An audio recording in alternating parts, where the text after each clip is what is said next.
Labour day अंतर्राष्ट्रीय श्रमिक दिवस पालन करुछु आज दिन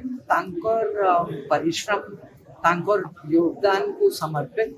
हमको रिकग्नाइज करवा के पड़वा कि देश रो निर्माण लगे आगामी दिन रे भी जब हमें विकसित ओडिशा एवं विकसित भारत रो कथा करू तो तांकर योगदान केते रहे से माने गोटे इम्पोर्टेंट कंपोनेंट अछन नेशन बिल्डिंग तो हमको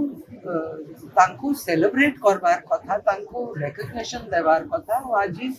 आमे से बाबत रे तांको फेलिसिटेट करिछु सम्मानित करिछु अनेक प्रकार डेथ बेनिफिट एजुकेशन रो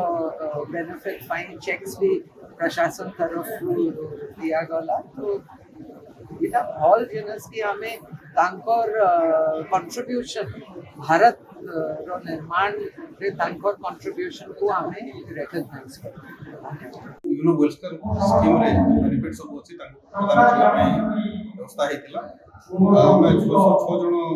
ଶ୍ରମିକ ସେଥିରେ ଏଜୁକେସନ ଆସିଷ୍ଟାଣ୍ଟ 252 ଜଣ ଏବଂ ମ୍ୟାରେଜ ଆସିଷ୍ଟାଣ୍ଟ 288 ଜଣ ଏବଂ ଆର୍ଥିକ ସହାୟତା 66 ଜଣ ଟୋଟାଲ 3 କୋଟି 4 ଲକ୍ଷ 7 ହଜାର ଆମେ ଆଜି ଏହି ସମ୍ମାନ ମଧ୍ୟ ପ୍ରଦାନ କରିବାର ବ୍ୟବସ୍ଥା କରୁଛୁ ଆଉ ତାଙ୍କ ଆକାଉଣ୍ଟକୁ ଏଟା କ୍ରେଡିଟ୍ ହେଇଯିବ। ଆମେ ଲେବର କାର୍ଡ କରିଥିଲୁ ଝିଅ ବାହା କରିବା ଲାଗି ଲେବର କାର୍ଡ ପକାଇଥିଲୁ ସରକାର ଖୁସି ଭାସିରେ ଆମକୁ ଆଜି ଆସିଥିଲୁ ଟଙ୍କା ପାଇଲୁ ଆମର ଆକାଉଣ୍ଟରେ ପଡ଼ିଲା ଖୁସି ହେଇକିରି ଘରକେ ବହୁତ ବହୁତ ଖୁସି।